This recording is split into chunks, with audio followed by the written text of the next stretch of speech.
সে অনেক কাল আগের কথা, এক গ্রামে একজন মাটি বিক্রি করে সংসার চালাতো। সে একদিন মাটি খুঁড়তে খুঁড়তে একটা পাথর পেল, আর পাথরটা বেশ চকচকে ছিল। সেই পাথরটা গাধার গলায় ঝুলিয়ে রাখলো। তারপর একদিন সে পাথরটা নিয়ে বাজারে গেল।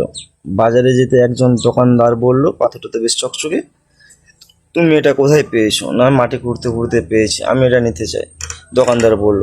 তারপর সে বলল, ঠিক আছে, 50 টাকা দাও। তারপর দোকানদার পাথরটা নিয়ে তার দোকানের দাঁড়িপাল্লার সামনে ঝুলিয়ে রাখলো।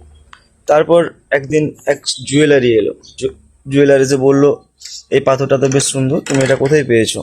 দোকানদার বলল, একজন মাটিওয়ালার কাছ থেকে 50 টাকায় কিনেছি, আপনি চাইলে এটা 100 টাকায় নিয়ে যেতে পারেন। জুয়েলার খুব চালাক ছিল, সে বার্গারিং করা শুরু করলো। বলল, এটা 80 টাকা হলে আমি নিতে পারি। আর দোকানদারও দিতে চাইলো না। তারপর এক স্বর্ণ ব্যবসায়ী এলেন। স্বর্ণ ব্যবসায়ী এসে বললেন, এই পাথরটা কোথায় পেয়েছো? সেও বলল, আমি এক মাটিওয়ালার কাছ থেকে পেয়েছি, আপনি চাইলে এটা 100 টাকায় নিতে পারেন। স্বর্ণ ব্যবসায়ী আর কোনো কথা না বলে 100 টাকায় পাথরটা নিয়ে চলে গেল।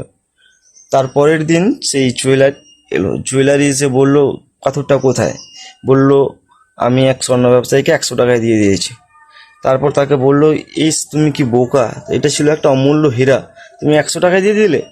তারপর দোকানদার বলল, বোকা আমি না, বোকা আপনি, কারণ আমি জানতাম না এটা অমূল্য হীরা, কিন্তু আপনি জানতেন।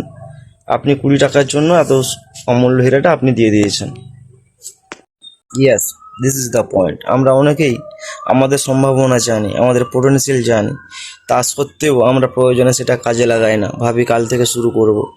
আসলে যেটা কাল থেকে শুরু করব সেটা আজকেই শুরু করা উচিত, আর যেটা আজকে শুরু করব সেটা এখনই ভিডিও বন্ধ করে এখনই করা উচিত। আর এটাই সায়েন্স।